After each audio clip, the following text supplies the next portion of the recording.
Yeah, yeah. Boris is out in the Caribbean, Nick. It's, Well, I'll give him your regard. well, he's probably watching. I'll message him on Twitter. Hi, I'm just going into a meeting. Hi, Mr. Durwood. Well, actually, this is Barry Johnson. Hey, Barry, how are you? Good. How's that? I'll introduce you to Excuse me, please. Sorry, I can't. Durwood here. Hey, There we Mr. go. Williams. Colonel, how are you? How do you do? Hello. Hey, So Leon. pleased to meet you. So just to let you know, I'm here to do some interpreting if possible, because his hearing is not so good. Well- If he can answer without me interrupting, that's what we prefer. Well, Barry, as long, yeah, I mean, let us know if we need to speak up or get volumes Oh, up. you guys are We'll try and frozen. accommodate that. Can you hear him? What do you say? He said, can you hear him? I hear you. I don't understand you all you say. I hear you though. Go ahead. He hears you. All I right, had, well, good. I had a little hiccup there. It all froze on me, so I don't know if it's the internet here. Well, All right. thank you so much for joining, Mr. Williams. I'm very pleased to meet you over digital form. Thank you. My name is Lars McKee. I'm the webmaster and of the Logbook project, and I do a little bit of research. Very pleased to meet you, and I think the other two guys will have to introduce themselves. Hi, Colonel Durwood. Good afternoon. Colonel Williams, I'm sorry. Good afternoon. It's a genuine pleasure to meet you, sir. We are really thrilled to finally meet with you. I think we tried a few times to do this before, but it's wonderful to finally meet you. And we are really looking forward to hearing your story today. My name is Nick DeVoe. My father is the one who had the logbook, which I sent around the world asking for signatures from persons like yourself. And I'm hoping that we can make that happen before the end of this year. So again, thank you so much. And we really look forward to hearing about your story today. And then I will let Ross Stewart, who is our associate over in the UK, I'll let him introduce himself and tell us what he's done with the logbook all these years. Hello, Colonel Williams. Yes, it is. It's nice to be able to speak to you. Yes, I'm near London in the UK. I'm, as Ross Stewart, as Nick said, I run an airfield museum. It was an American air base called Wethersfield in England, in Essex. And during World War II, it was A-20 Havocs that were there, the 416th Bomb Group. And in the Cold War, it was the 20th Fighter Bomber Group. And so had a long history. When I was in Washington to talk to the pilots from World War II, the logbook was there. And that's how I came to be involved in it. One of the pilots there that I knew signed the logbook, and then Nick called me and asked me if I'd bring it back to England. And when it came back to England, it went to people like Dame Vera Lynn and the famous pilot over, well, he wasn't a pilot, but a famous airman over here from World War II was Johnny Johnson. And he was in the Dam Busters, the raid on the dams where they dropped the bombs then. So that's who I am. Okay, Nick? Yeah. Yes. So thank you very much for that, Ross. And again, Colonel Williams, I think all that's left for me to ask of you is to really just, we are all eagerly waiting for you to tell us your story. And Lars may jump in now and again with one or two questions, but really we just want to hear from you now. Whatever you care to tell us, share with us of your World War II history. And I know you're also very proud about the work you did subsequent to that with the air defense systems. So we really just look forward to hearing from you, sir. So what they want you to do is just simply tell them your story. How did you go about joining the Army Air Corps?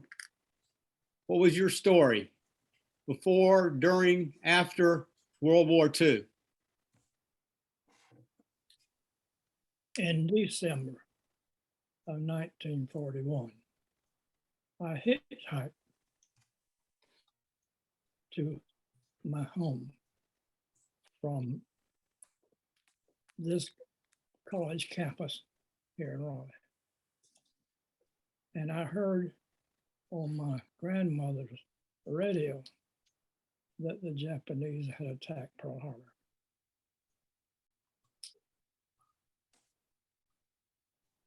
Shortly after that, I joined the Army as an aviation cadet. And I received a telegram from the War Department to go home and stay at home until further call. I stayed at home for 6 months and was called to report to this San Antonio boot camp.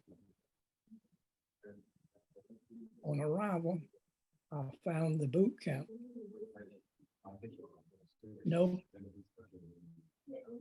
ground preparation. The buildings were all temporary, had black tar paper covered them.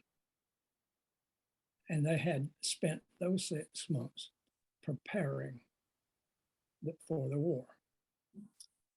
The first soldiers that were drafted during the war marched in Louisiana with sticks on their shoulder. They did not have enough guns to give each draftee. That's how unprepared we were. It took 6 months to prepare for war. I served in the Pacific Theater and engaged the Japanese pilot in his zero. The Japanese pilot and the American pilot flew with an honor code, an honor code that was developed during World War I by the German Richtover and by the American people and French people and English people. That honor code survives today, and I hope it will continue to survive. The Japanese that I encountered flew with that same honor code. You would not shoot at parachutes. We only shot at things. We knew there were people in those things,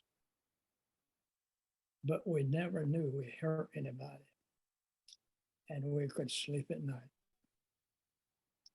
The Japanese in World War II flew with that same honor code, and I hope that honor code remains today and will remain for the future. For the future will include another war. Go ahead. Yeah. That's an interesting, it's an interesting concept. I totally agree too. Let's hope that that honor code remains. Yeah. It makes me think of the I was looking at a web page that had some information about you, Colonel, and the thing I was most taken with there was a piece of silk with a flag on it, and lots of different languages, Korean and Chinese and French, in case you landed and you were able to give it to somebody that might help you to evade being captured. I think that's a wonderful, yeah, I see Lars has put it up there. I think that's a wonderful artifact from World War II and from any war, in fact, that something like that existed. And thankfully you never had to use it. I own that flag. Yeah. You still have that piece of silk, Mr. Williams? Yes, we have it framed. Yeah. Oh, wow. Wow. That's And you had that with you, that actual piece of silk with you when you flew? You had that piece of silk with you when you flew, correct? Yes, it was in our parachute. Is in- But you sat on a parachute package, Mhm. parachuted. Mm. Could open that package up and blow up a little rubber Wow. that would float on the water and climb in and paddle away from. Why don't you share with them the first time you had the words, the Korean words, the words that were not in English translated. Do you remember that? At one time, my wife had a hairdresser who was born and raised in Japan. And she could read that silk paper. And she read it for me. Yeah. And did it say what you hoped it said? Did it Do you remember say what it you said? wanted? It said something to the effect that if you're shot down, try to land in China. The Chinese would help you come back home. Yeah. And written in the Japanese could read. I find it interesting that the piece of silk actually has Japanese on it as well. So presumably if you were shot down and you were captured by the Japanese would maybe not follow that. It says to the people who could read that, take this man to your leader. The American government will give you money to return him to friendly people in Japan, in China. And hopefully they would do so. Hopefully. In Europe, the what they put on silk was maps of France and Germany and all over. So if the airmen landed in Europe, they'd have a silk map that they could use to try and find their way back to friendly territory. But I never seen anything that had any writing to say, to help. I think a lot of people in Europe could understand English then, whereas in the Pacific, the language problem was a lot worse. Papa, why don't you share with them something that happened that reminds you of an acquaintance or a famous pilot, Charles Lindbergh. Charles Lindbergh.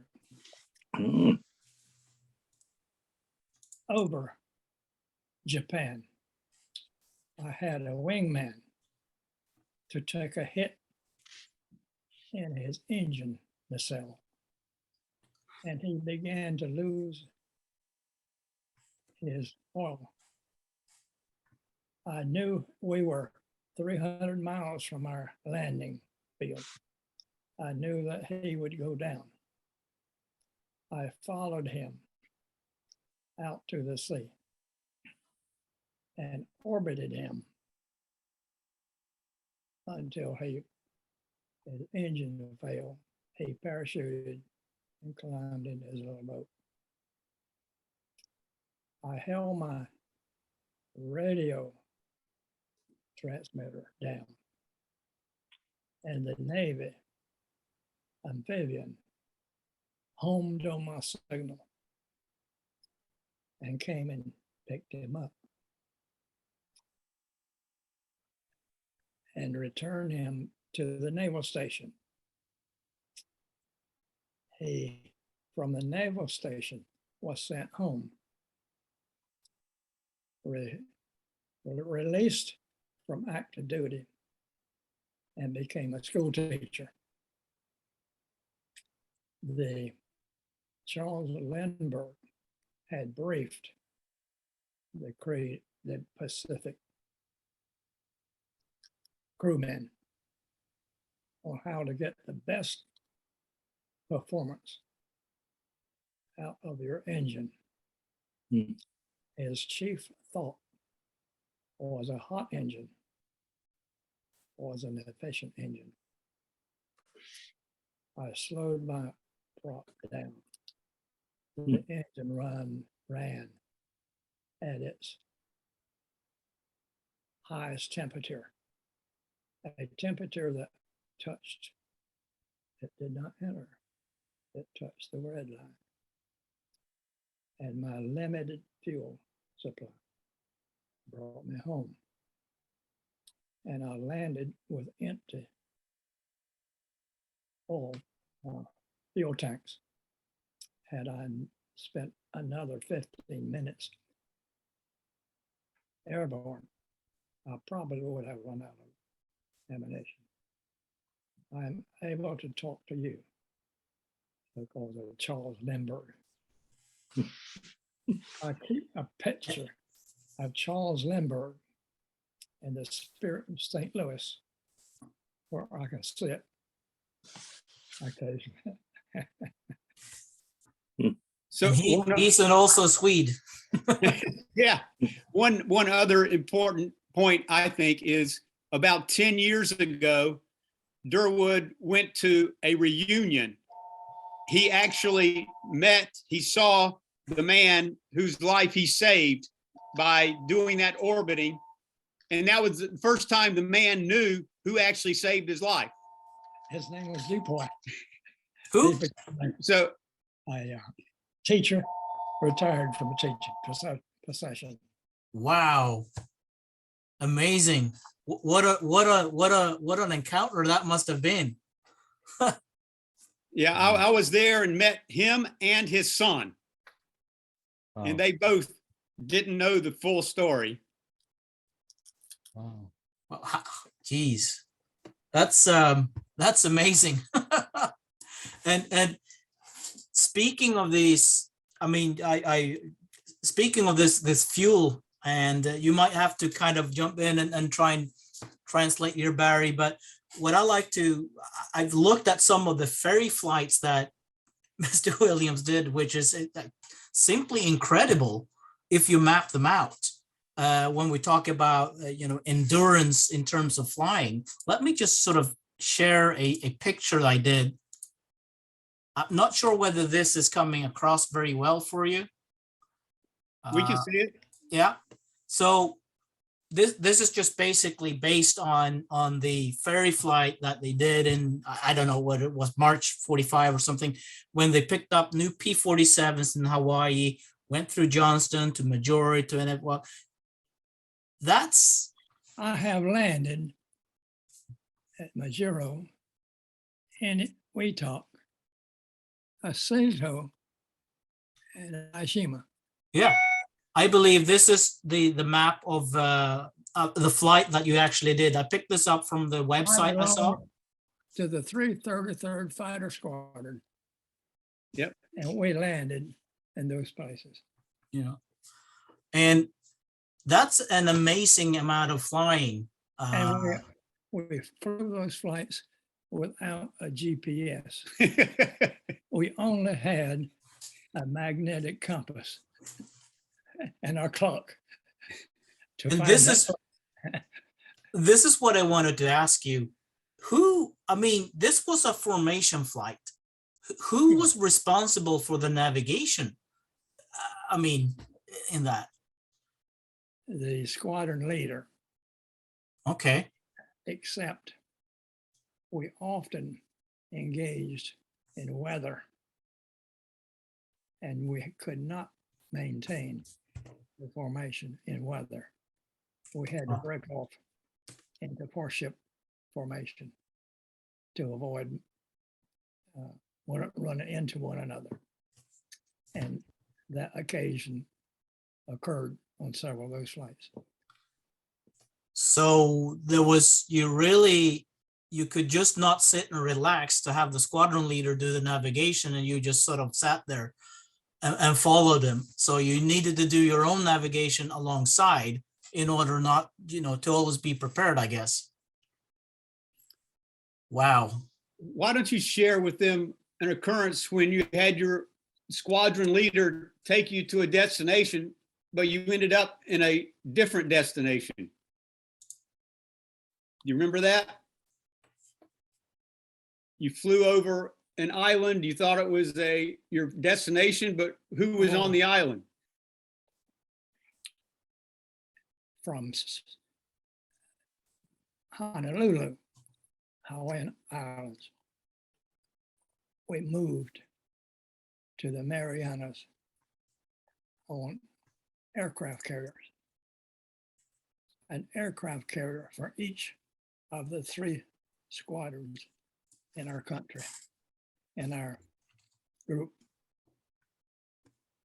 I was in the first formation to launch from my carrier, my squadron carrier, led by Winston Park. A flight of 8 airplanes. He led us to the landing field. En route, we drifted south of course, intended course. And on landfall, in front of us was a beautiful airport. He was proud of his navigation skill, and he wiggled his wings to fly tight formation and took us over that airfield at traffic pattern altitude. Over the airfield, we recognized we were over a Japanese airfield. No shots were fired. I'm confident that the Japanese, thought we were their long hoped for air support. Embarrassed, Park changed course, took us on to Saipan, and we landed without any trouble. They might have been as surprised as you guys were.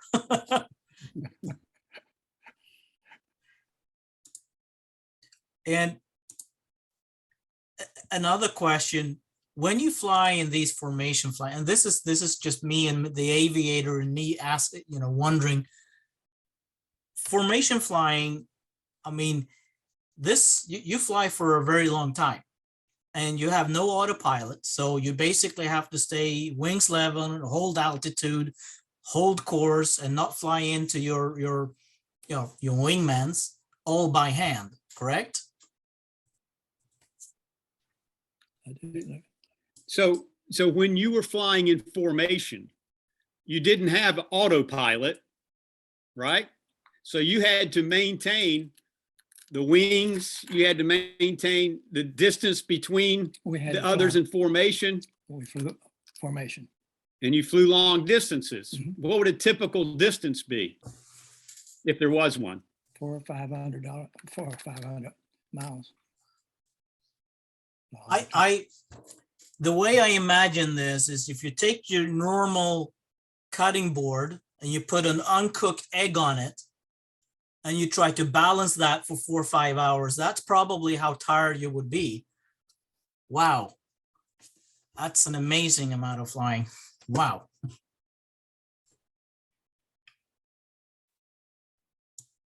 So Perhaps through you, Barry, Colonel, can you tell us how long you served in the Pacific for and how many missions you went on? How long did you serve in the Pacific, and how many missions did you complete? I've completed 49 missions in about 2 years in the Pacific.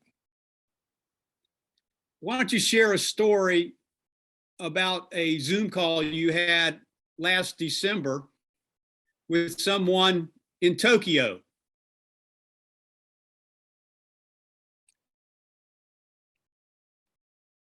About a year ago, we had a similar call with a person who lived in Tokyo. And she asked many questions about that episode, that war. We had a lady who participated in that Zoom call, whose brother was shot down and landed in Tokyo, in the water, a little lake in Tokyo.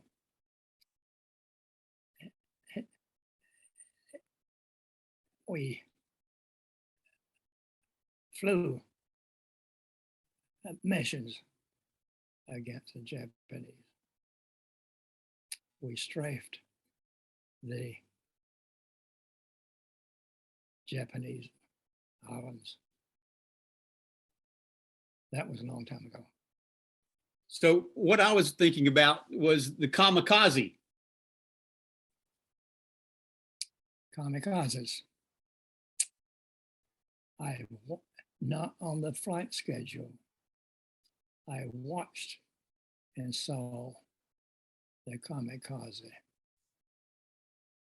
One flew directly over our airbase, did a half roll, pulled his nose down, and crashed onto a ship offloading supplies for our group.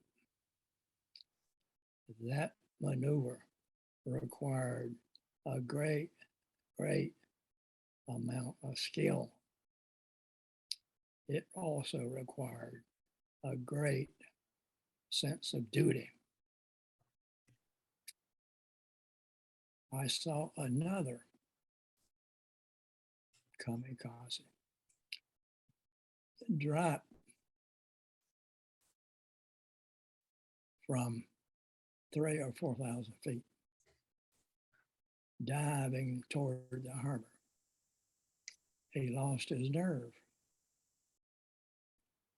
climbed back up, tried again, lost his nerve, climbed back up. On the third flight, he continued and crashed onto a little ship in the harbor. Every gun blanketed him with tracers and flak, but they did not hit him. We stood and watched, and we hoped that some gun would take him down to end his ordeal. I hope a chance to live or a death on the third flight. He crashed into the ship. I admired his dedication to duty. Just a little background. The Zoom call that he's referring to occurred because a lady, actually someone who was a Sunday school teacher, saw an article in the New York Times about a new book, Memoirs of a Kamikaze. And so we were actually speaking to the person that wrote the article and also one of the co-authors or editors of the book. So that was his audience. So if I could just jump in here, Barry and Colonel Williams, I'm actually going to Japan in about 10 days, and I have an audience with the gentleman that you just referred to. That's Mr. Odachi. Mr. Odachi, that's correct. I'm going to be meeting him in person, and the author, who is Mr. Ota, Shigeru Ota, will be there as well, and they have honored my visit with Mr. Odachi. As you know, he lives by the code of the samurai sword and kendo. He practices still to this day, well into his 90s, and they are very kindly arranged. That's the book there. Thank you, Lars. They've arranged I have that book at home. That's right. And so as you were speaking about the experience of the kamikaze pilots, I'm so happy that we recorded this session, because to hear you recount that story of the pilot, well, first of all, you said the one that rolled over on his back, you described it as having tremendous skill and sense of duty. And then the other gentleman who flew 3 times before he finally crashed into the ship.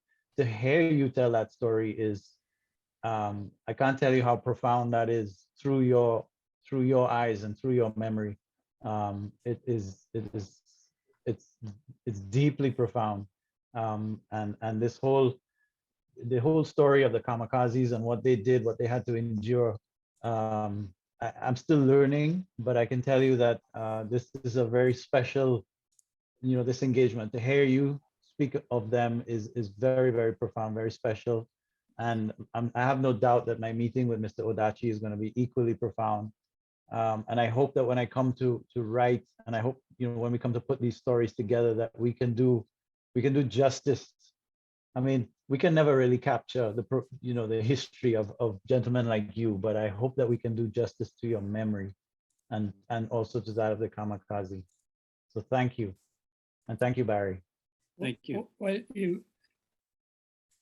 you will be able within the next week or so to go on Amazon book and order a book that I wrote that will tell you more about what we briefly mentioned today. That book will be available on Amazon.com. And its name is Durwood Williams, among other things. I don't remember the name. So you all may be aware that Durwood has a book available currently on Amazon, A Path Well Traveled Through War and Peace. I'm reading it just right now. So at age 100, he'll be 101 in another month. He wrote another book, A History of Societies from Cave to Space, from the perspective of a 100-year-old. So I'm currently editing the cover. The cover didn't pass. It was too light or something. So I've got to redo that. But we're hoping that that book will be available at least by December. We're going to do another roll of editing before we have it published. But Anyway, that's the book he's referring to. And we will be sure to get those up on our website as well when we do his profile. But can I ask a question there? But is it Barry? Yeah. Yes. But Barry, in Mr. Williams' new book, because something I'm interested in both World War II and the Cold War, and I know that the Colonel had a lot to do with the Cold War and early warning systems, I believe, for ballistic missiles, etc. I guess in this new book, I'd like to get a sense of not just now. I don't want to take up all this Zoom call, but I'd like to get a sense of someone like the Colonel who was in World War II and how they saw the Cold War. You know, they were different, and how he viewed that, because he was still in the American Air Force, but it must have been two completely different scenarios for him. And I expect that might be in the new book, yeah? So actually, the new book does not follow the same line that his first book did. It's not a personal story, although there are nuggets of personal knowledge, poems he likes, things like that. Yeah. It's more about how did societies begin? So he'll start out there, and then actually pointing out fault lines between the Athenian, the Roman, the German, the American republics, and so it's more of that line. It's not really a personal story. However, right now, Papa, when you think about your service in the Air Force after World War II, what stands out to you? I probably the most memory I have is the development of the satellite, the missile system. The picture you just showed of BMUS, ballistic missile warning system. That 15 minutes closed our policy of mutual assured destruction and ended the Cold War. So what he's referring to, that picture that you're showing, the background is actually a picture that he took at noon at Tull radar. Right. That's the sun as high at its highest noontime basis. These antenna and these buildings, the refrigeration or the foundation, we had to refrigerate, else they would sink through the tundra. This tundra was frozen. Whoa. The weight, what he calls them, the weight to sink. So we had to refrigerate the basic foundation of the antenna and the buildings. That is the sun at the highest reference. I worked at one of these places called Fylingdales in England, and it was one of those radar sites. And Fylingdales, the American radar site. And I was the senior police officer there. I was in the control room one day there, big screen, and I was sitting there, and one of the operators went to the sir, we've got a launch, and we could see on the screen that the Indians had launched a ballistic missile test, and they could see it on the screen, and they could watch it from England, and we watched it on there using satellites and the radar and the sound that the microwaves they use. I was quite amazed that they said anything on our half of the hemisphere, anything that went in the sky, they could see it. Yeah, that's an amazing piece of equipment.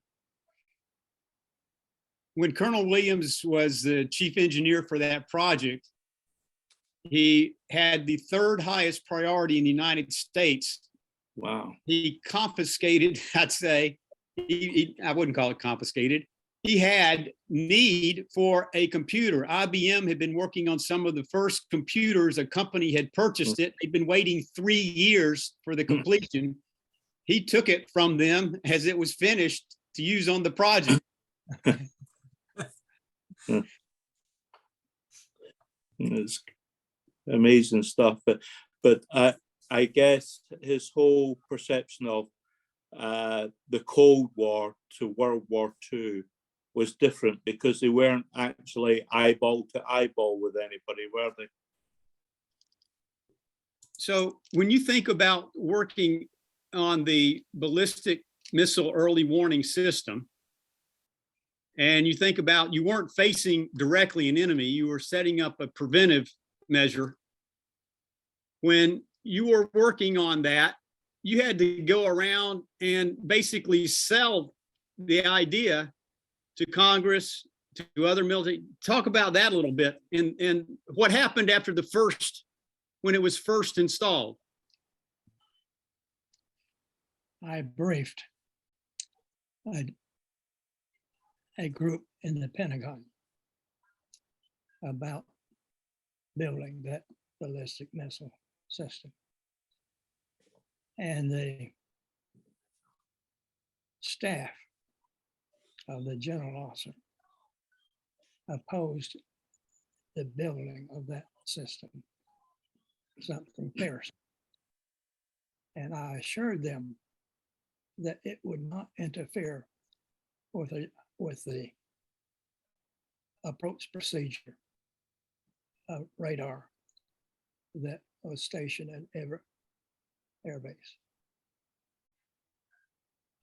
I invited the general officer to come and see for himself the debate that we had in the Pentagon. He claimed he came, and I had set up the landing system across the runway from my system. He sat down and I pointed to my picture. I said, "Do you see anything that surprises you?" He said, "No, it's a beautiful display." I said, "You see those little streaks running across the bottom?" He said, "Yes." I said, "Do you know what they are?" He said, "No." I said, "There's a little GPS, ground approach system, sitting across the runway. What you are seeing is that radar strike." He said, "I'll be God damned." I heard no more difficulty with installing that system. He needed no more convincing. So once the system was installed, what happened shortly after? You had already told everyone that it's a perfect system, nearly. I had briefed Pentagon, NORAD, and others, and promised that you would get no false alarm once every 5 years. I went home and we had a false alarm the next day or so. An antenna has side lobes, and you design it such that the side lobe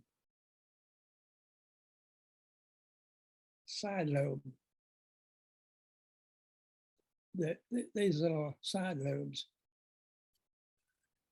are diminished,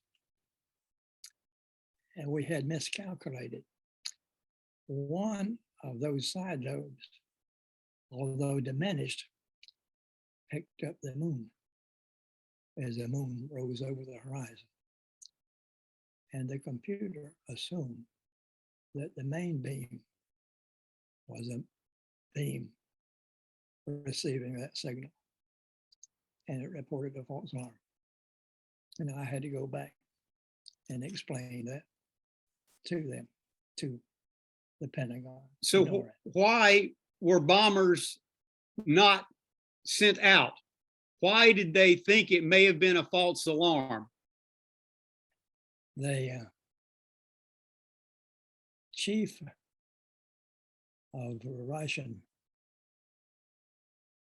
president of the Russian government, I don't remember his- Gorbachev? who Gorbachev? Gorbachev was in New York at the time.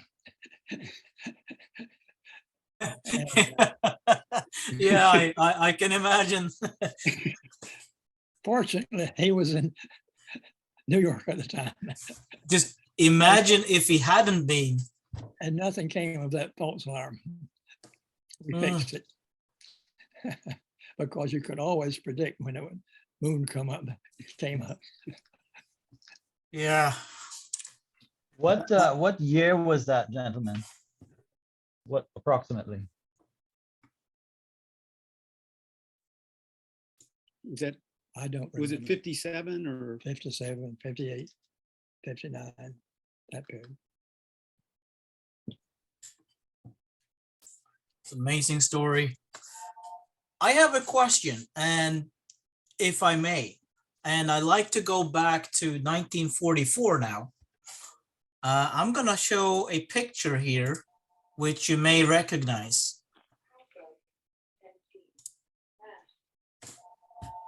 I just wanted to ask you, Mr. Williams. That's the aircraft carrier. Yeah, that's the Sergeant Bay. Yeah, correct. That airplane is approaching the next position will be a launch position. Yeah, I sat in one of those airplanes. Probably that's my question. Do you know which one? Are you in this picture, or do you remember? what was the question? Could you have possibly been in that picture? Yes, yes. Proper turning. And I was launched from there. And the carrier briefed us, when you go off the deck, you may not have flying speed. The airplane may not have flying speed. Do not worry. Just before the airplane hits the water, it will begin to fly. Not very encouraging. That's reassuring.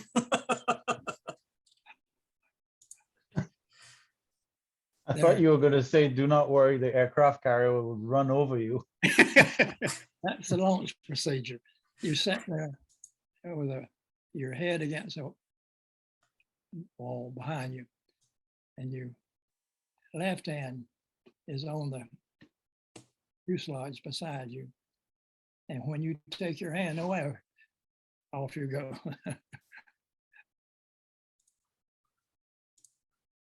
Later, I took That's- them Yeah, from a short runway. I'm just gonna show. The construction people had dumped a pile of dirt off the end of the runway. The runway was being expended. And my wheels, I knew, would hit that pile of dirt. It would turn me over. I would lose flying speed and crash. I remembered that guidance. And just before I reached that dirt, I bounced the airplane on its wheels and pulled back nose high. And the airplane launched into a high pitch attitude. And my tail wheel hit that dirt, but my main wheels did not hit dirt. The tail wheel hit the dirt, it knocked me back into the flying position. I was fortunate in that off the end of the runway, there was a drop about 50 feet. And I let the airplane settle down. And just before I hit the water, it began to fly. I'm here today to tell you the story because that briefing I heard. Wow, that's the narrowest of margins.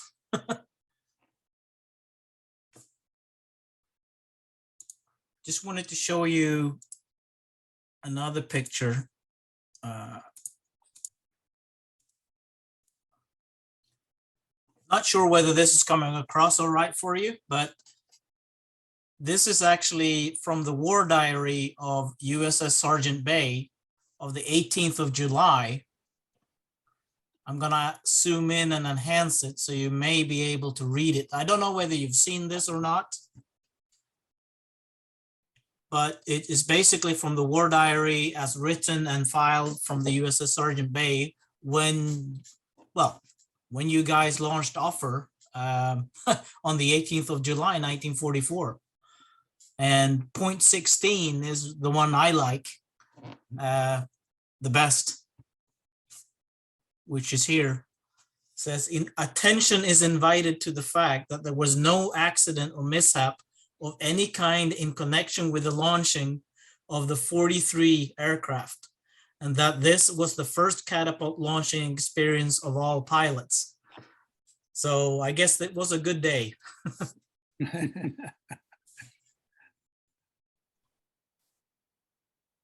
Colonel, did you ever have to attempt a night landing on an aircraft carrier? No.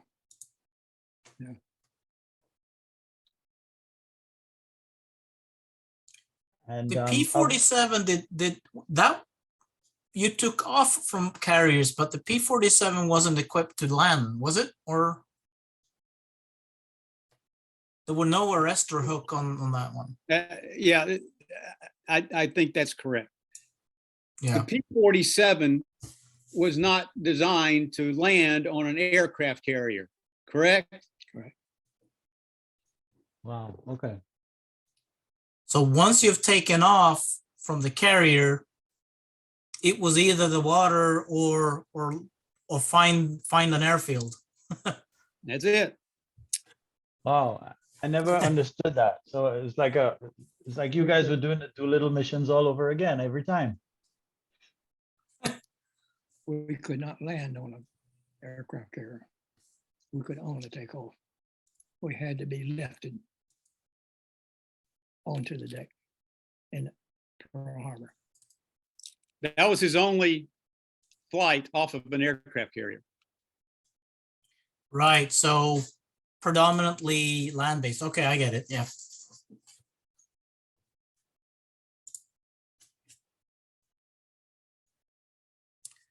That's the 33rd Fighter Squadron. Yeah. It's a young-looking fellow in the cockpit. That's my crew chief.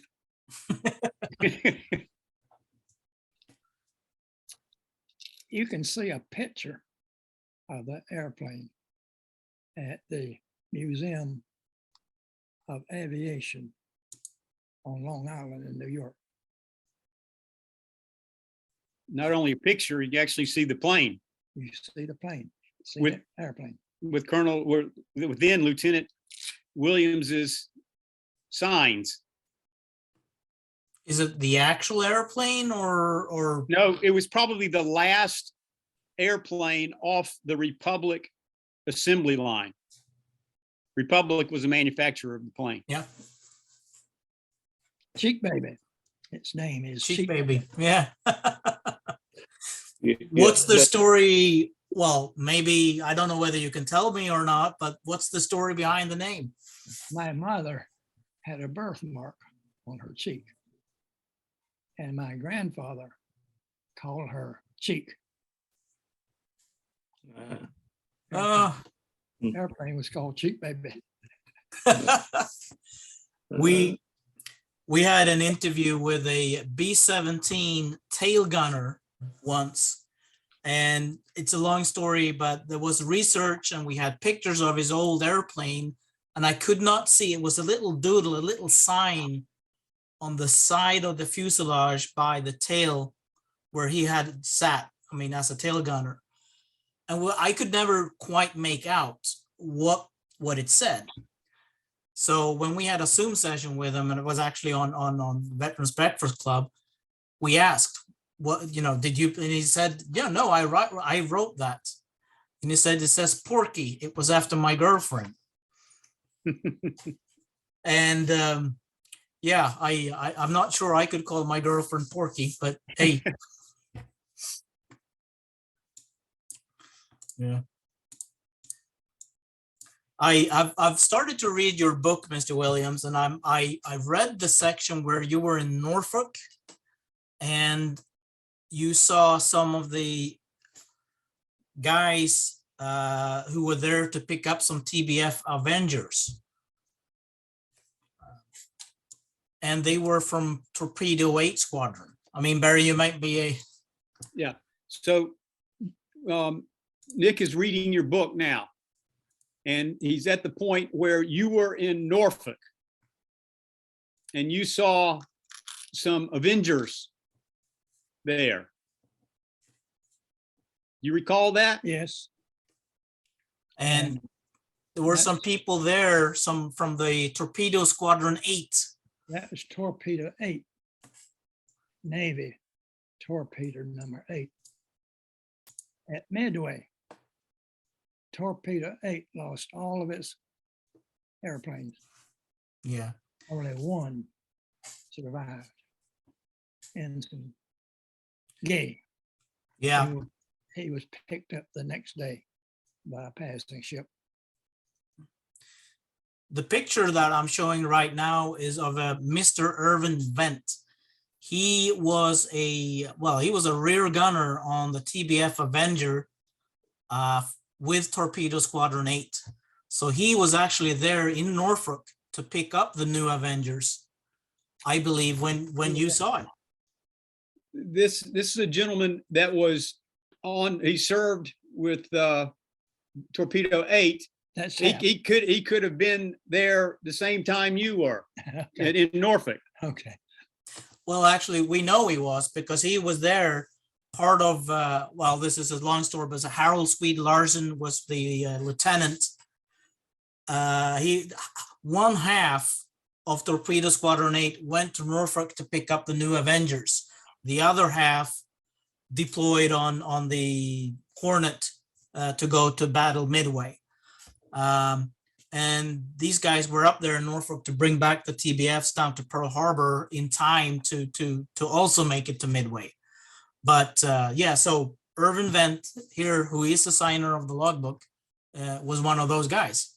So I just found it as a very incredible connection when I read that in your book, realizing that well, one of the guys that you were talking about must have been Mr. Vent. Yeah. Yeah. So. Yeah, we have over 200 signatures in the book now, and that's one of the things that we enjoy very much doing, is seeing how some of the stories cross paths or connect through either places or persons, or maybe even common pieces of equipment that they, putting your own ship or something that jeopardy that way, as I say, cross paths on. I think Lars is doing a whole bunch of research into Admiral Halsey right now, Honor code which survives. I won't even get into because that's a whole rabbit hole by It itself. does. But that is very fascinating. I have a question Lars, on as you mentioned about, am I still muted? I figured that's No. No. I have a question on that, Colonel. Colonel, did you ever have to parachute, or did you practice using a parachute in case the day ever came? Or if it had happened, would it have been the first time that you had to do it, to use a parachute? Was there practice, or was it you got parachute if you have to use it, but there's no practice? We did not practice using the parachute, Oh, although I used the parachute. mm-hmm. I was involved in a mid-air collision, and I had no option but to bail out. And my parachute opened, and I was a bit unable to make it stop swinging. And I landed on a road running through a pineapple field. I was lucky. Was this during training or in Pineapple. combat? Pineapples have spurs. God looked after me. On the upswing of that parachute, I stood without falling in the middle of that road. So you trained yourself how to use the parachute.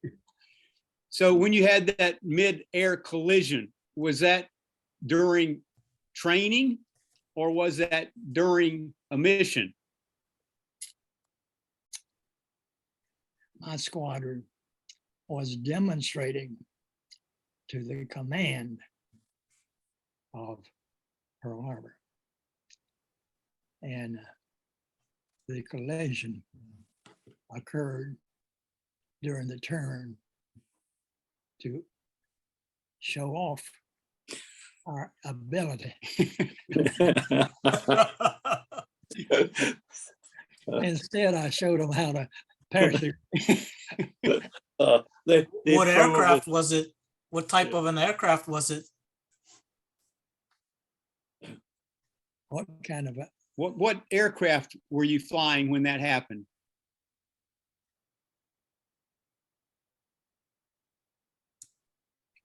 I think the P-47. P-47. It could be P-39 or P-47, I think. Did the other pilot have to eject and use a parachute as well? He decided that was not for him. And he became a staff officer. He quit flying. Was he able to land his airplane? Yeah. Okay. Barry, did you know this story before? Yes. Okay. Luckily, yeah, the P-39 would not be an easy plane to get out of, I guess, because you got doors on it rather than a hood. Yeah, you had a few narrow escapes. I flew the P-40, the P-39, the P-47. The P-47 was an outstanding airplane. Its engine was turbocharged, and the higher you go, the more efficient it became. It would go higher than you wanted to go. It wasn't pressurized, was it? The cabin. Cabin was not pressurized. Your elbows, your knees, and your ankles would develop nitrogen bubbles and become very painful. And you could not control the airplane. And you did that for 6-7 hours, 6 or 7 hand flying the airplane for 6-7 hours. Yeah. I don't think that a lot of people appreciate what you guys did up there. I mean, just normal, you know, set aside all the combat flying, but also just flying with that equipment, that altitude under those circumstances is bad enough. Primarily over open water. Technology changes, improves time after time. So, Papa, when you had to parachute. Were you being tossed around inside the cabin? Yes, What was that like? it seemed like I was standing still, but the airplane cockpit was rotating around me. And I began to watch the handle on the canopy release. And every time I came by it, I'd grab for it. I finally held on to it and jerked it open and came out.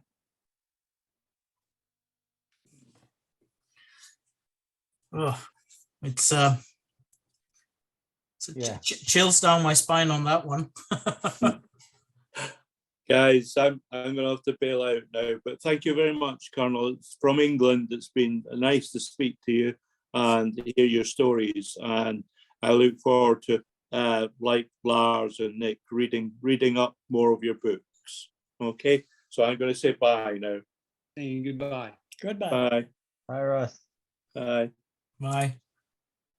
So, Colonel, after that accident, how long did it take you to get back in a plane again? Were you nervous to go up again, or did you just sort of get right back in the saddle and carry on?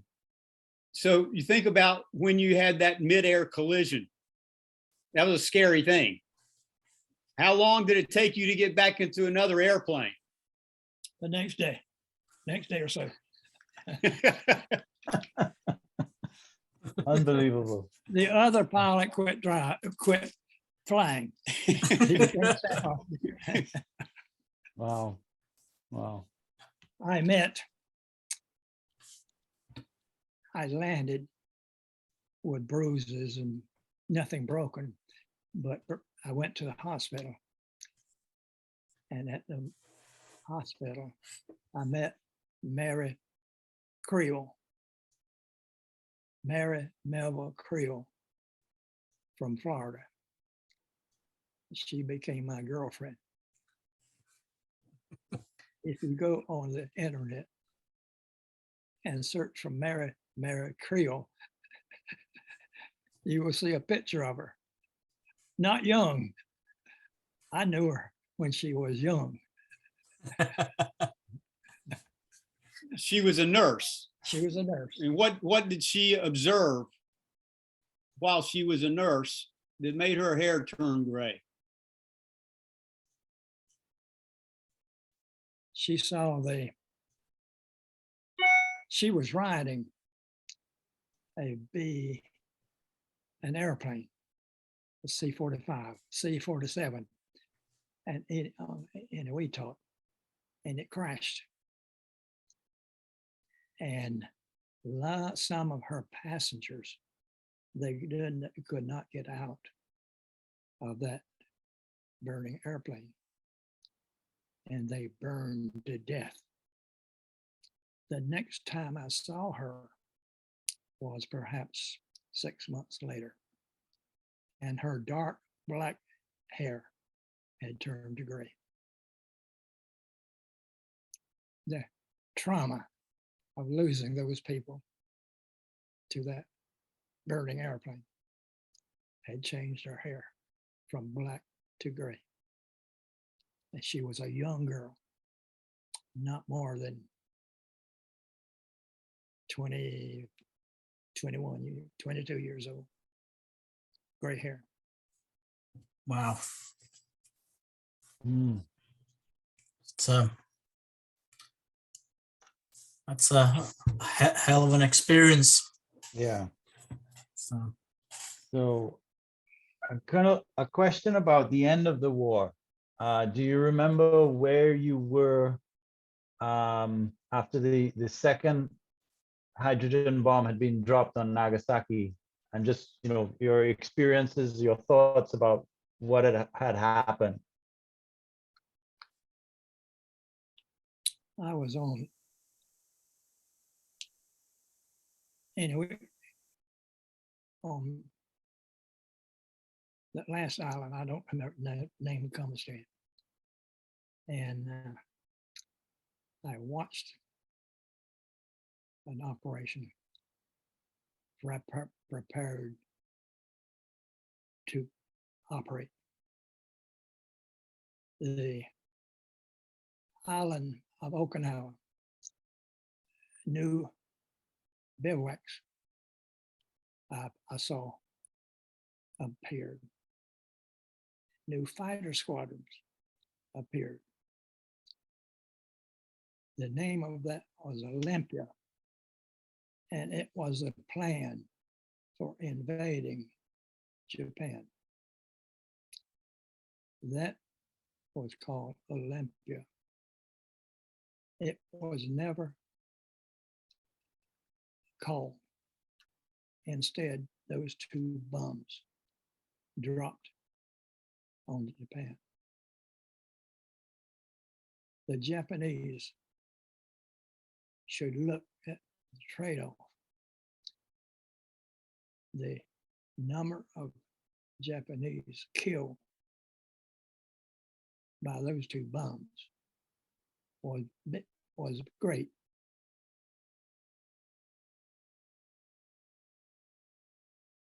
They had to fight the war. Those two bombs were many Japanese. In the memorial in the demonstration in Washington, D.C., if you stand facing the west wall, before you see a body of cold or quiet water. On the edge of that pool of quiet water, here marks the price of freedom. On the wall before you are row after row of gold stars, each for 48 stars. Each star represents 148. If President Truman had not ordered those bombs dropped, there would be additional 100 or more stars on that wall. Actually, his decision saved the lives of many people. Many people condemn him for ordering those bombs dropped, but I applaud him. It was the right decision. Don't let anyone tell you it was a wrong decision. It was a proper decision. I've heard that in preparation for the invasion, the land invasion of Japan, they made Purple Hearts.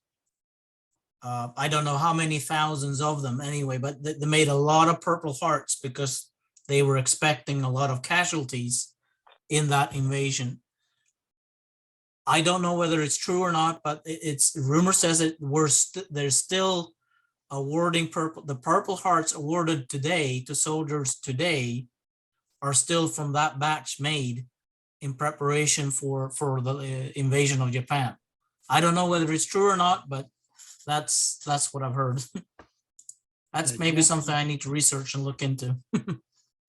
The Japanese culture did not allow surrender. The Japanese soldier and civilian would have fought with guns, pitchforks, sticks, and stones.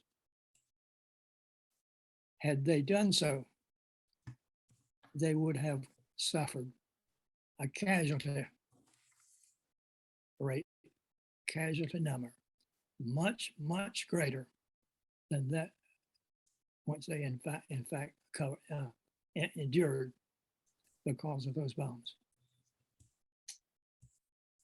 Yes, the little I know of their culture, I agree with you, sir. And you know, I also, because my father was training, his next move would have been to be deployed out to one of the British aircraft carriers in preparation for the invasion, which of course never came because of the bombs. And I honestly believe I owe my life to the bombs as well. Um, it's sad. I wish it was different. I wish it never happened, but it, you know, so I completely identify with what you're saying. Colonel, do you remember where you were when it was announced that the war was over? And what were your feelings then?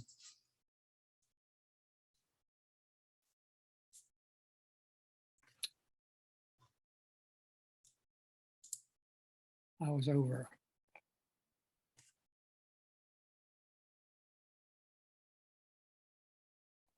on the northern island, the most northernmost island below Japan. I was at Hiroshima? and Iwo. No, that was my friend Tap.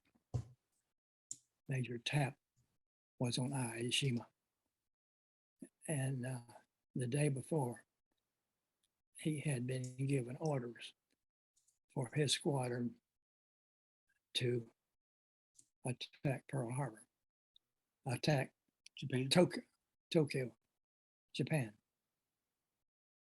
And they warned him the night before that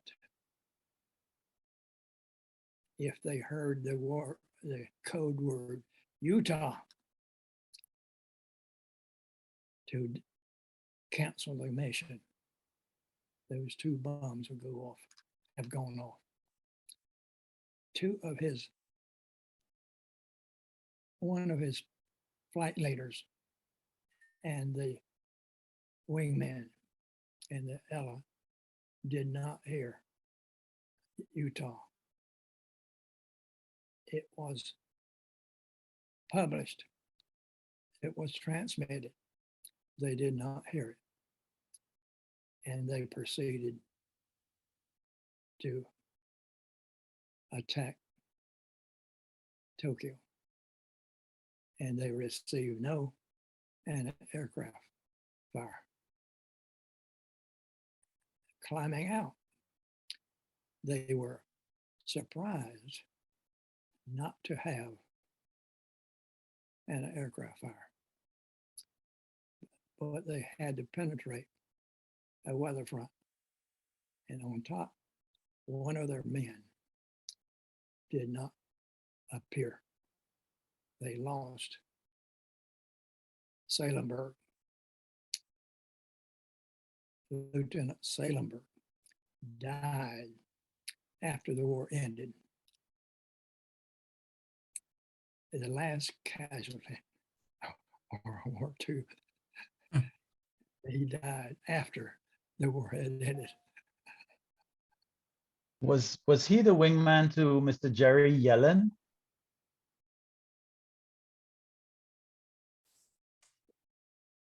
Was he the wingman to Mr. Jerry with Yellen? Yeah, Well, Yellen. Yellen. He was the wingman. Because I wrote to Mr. Yellen, and he sent me back a lovely email, and he agreed to sign the logbook, and I still have that email. But what he did not say to me was that he had advanced cancer, and he died a couple of weeks after that, and I never was able to get the book to him for his autograph, and that remains one of the heartbreaks for me along this journey. But you know, it's just how it goes. But yes, the story of his wingman being the last one to die on a combat mission, essentially, even though the war had finished. How long did it take you then to get back to the US after, you know, after hostilities had ended? Oh, before I ask you that question, were you nearby when the the declaration when the Japanese signed the surrender aboard the Missouri? I had returned from the Pacific. I was at home. Oh, you're already at home. And what was that like? What was it like coming back home to your family? What can you describe that scene for us? I was thankful for coming back. A lot of my friends did not come home. We often flew the messing ship formation. When one of our friends would be buried, when the taps were flown, we would fly the missing ship formation as the taps were flown. And the lead ship would pitch up and go home. And the missing ship formation would fly over as the taps were blown. I have flown the missing ship formation over my doorway, around the top of my kitchen are plates, hand-blown plates that my wife bought at antique stores in every state in the Union. There's a missing plate that is buried with her. That is my missing plate formation. That's lovely. That's beautiful. Wow.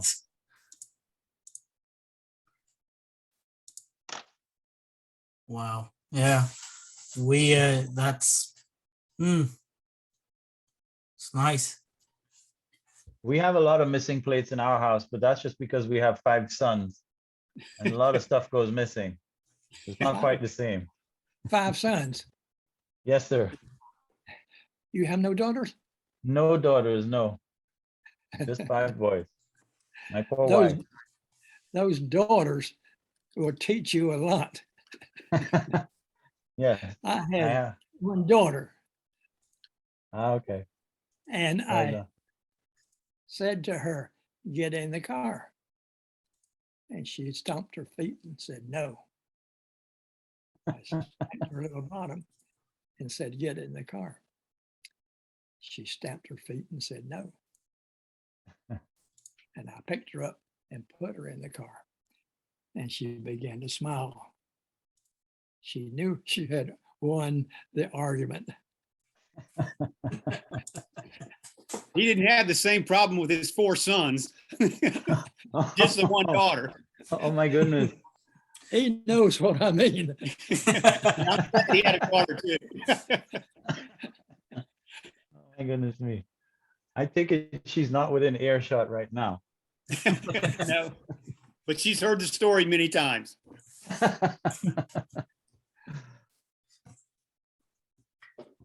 Speaking of formations, did you participate in the 1,000 airplane formation on over, where they signed the Japanese instrument of surrender, or No, he were said he you was- already back home then? He was already back home. Oh, he was already right. Yeah. What did he say? Did you have any siblings that served during the war, or yeah, do you have siblings? No, Well, Rodney, Uncle Rodney, you have a brother. I have a brother. And what was his?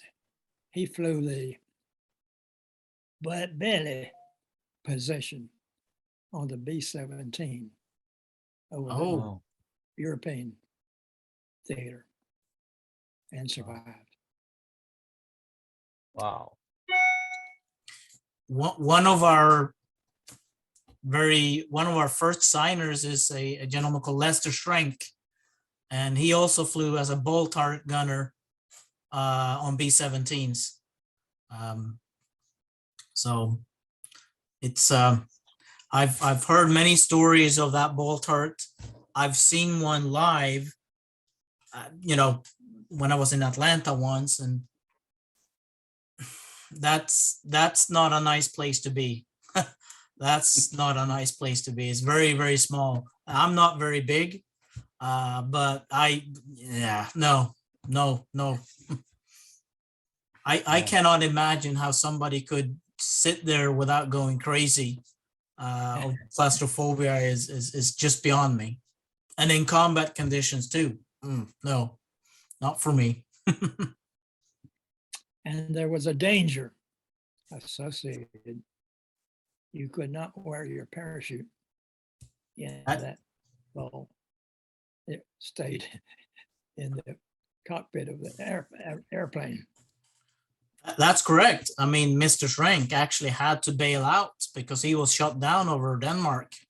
And luckily, he was given permission to leave his station by his pilot while the hydraulics still worked, so he can position the ball turret with the opening still inside, you know, the aircraft, so he can get out and get the parachute and then get out of the airplane.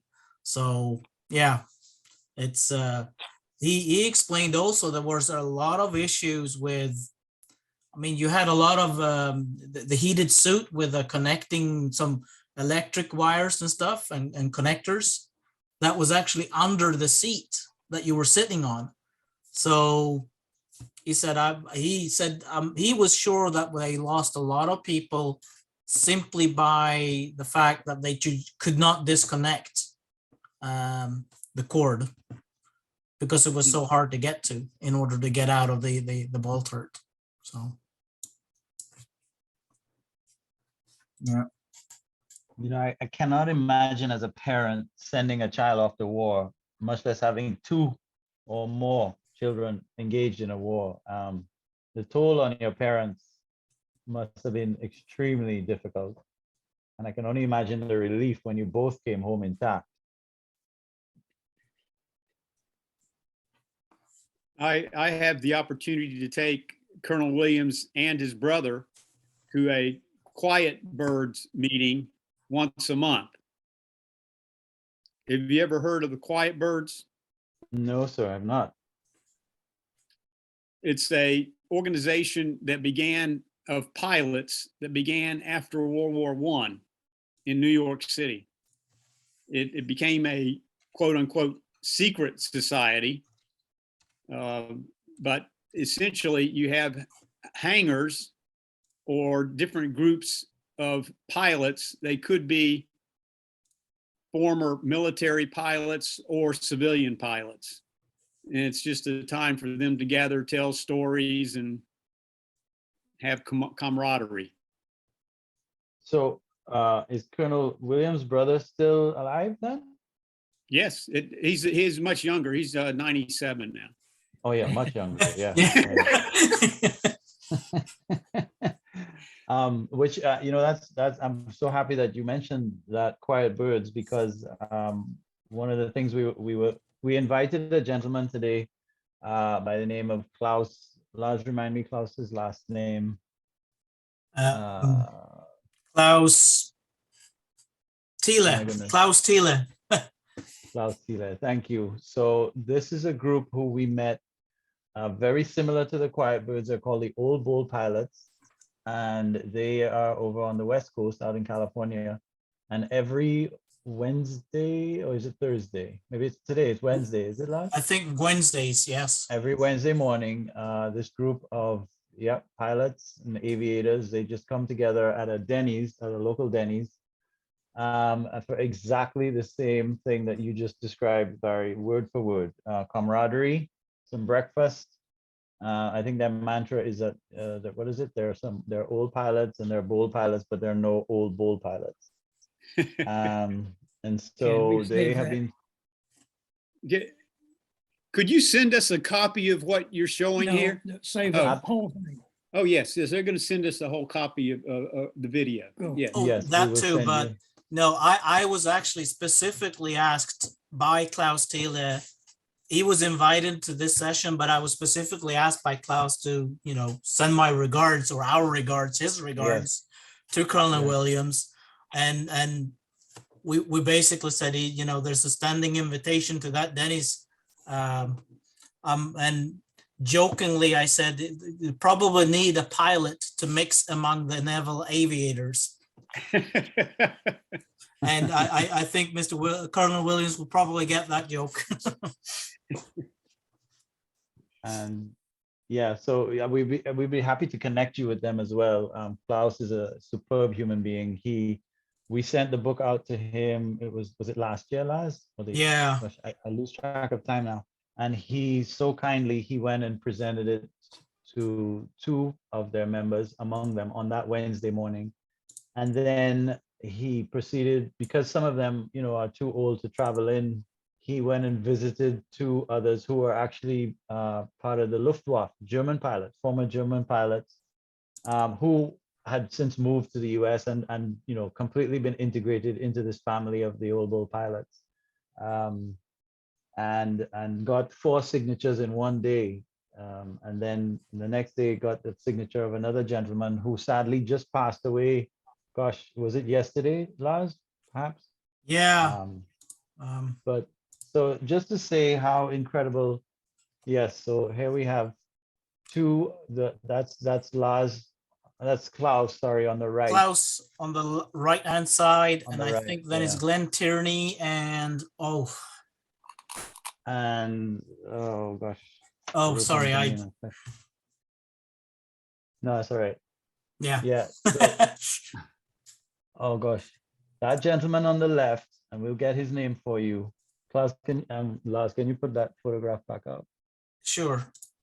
So both of them are World War II veterans, but the gentleman on the left, whose name escapes us at the moment, in the Cold War, he was up one day and they encountered, I think it was 6 Russian MiGs. And over the course of the next 30 minutes, and that's 33-0, right? The average Yep. dogfight would last a couple seconds, but over the course of the next 30 minutes, he engaged and shot down 4 of those Russian MiGs. And the story, of course, was classified for, gosh, I don't know, maybe 40 years plus, and was more recently declassified. But I think early in next year, January or February, there's going to be, he's up for a very big award. I think, I forget, we need to get all these details straight. Well, Forgive no, I us, think but- they're looking to upgrade his Navy Cross, I think, to the Medal of Honor is what they're trying to do. Right. And so those 2 gentlemen signed the book, and then along, as I mentioned, with the other former Luftwaffe pilot. So it's just amazing how these communities, and they're not the only ones. There are groups like this, I think, all around the U.S. of pilots who have Royce similar Williams. interests. Thank you. And you began with an R. I but knew that it was another Williams. Yeah, so just very special. And as Lars said, they really wanted to, Klaus really asked us to send his greetings to you today. So we're happy to connect you.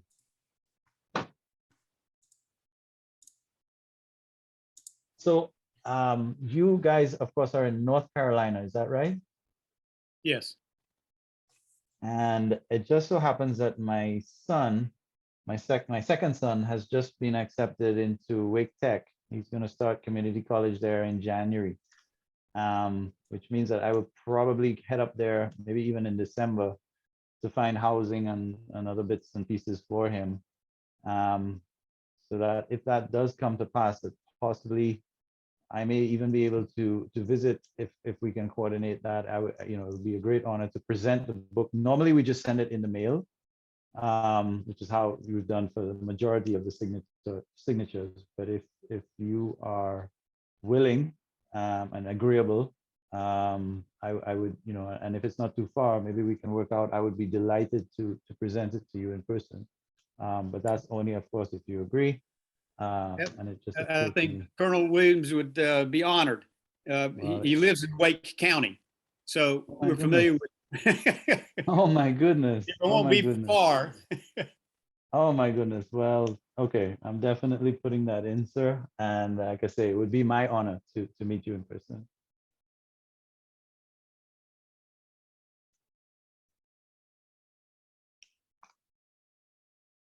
So you can just reach out to me and we can Yes, coordinate. absolutely. Yes, I'll stay in touch with you, Barry. Yeah. That would be amazing. That would be amazing. So, well, sir, I don't want to take up too much more of your time. Laz, did you have any other burning questions? I'm Oh, hoping that, yeah, go only ahead. about 38 to 46 of them, but I I may was just actually have gonna to just say. list them down. I was just gonna say, Barry, Laz Laz is very thorough. Let's just put it that way. And when he gets his teeth into something that he wants to research, the questions come thick and fast. And so I'm hoping that, you guys won't mind if we circle back with a few bits and pieces that may inevitably pop up as we continue the research into these amazing stories. Absolutely. And I know that Colonel Williams actually enjoys sessions like this. And that's why he wanted to be sure he got a copy of it so he can watch it over and over and over. Please We'll- do. we'll- I will make sure that they tend to become quite large in size, but I will make sure that we can share it, the raw format of it, so you can get a copy of it. Thank you. And I want to say thank you to both of you gentlemen for all your effort and hard work. And it's quite honorable, I think, what you're doing. Thank you very much. Thank you. So Yeah, it's, this has been an amazing journey, and the people we've met along the way have, I can't begin to describe how enriched our lives are because of interactions with persons like yourselves. So, thank you. Thank you for your time, and thank you for your service, sir, because absolutely the freedoms we enjoy today are because of the sacrifices that you made, and we appreciate it greatly. Thank you. thank you very much. Thank you.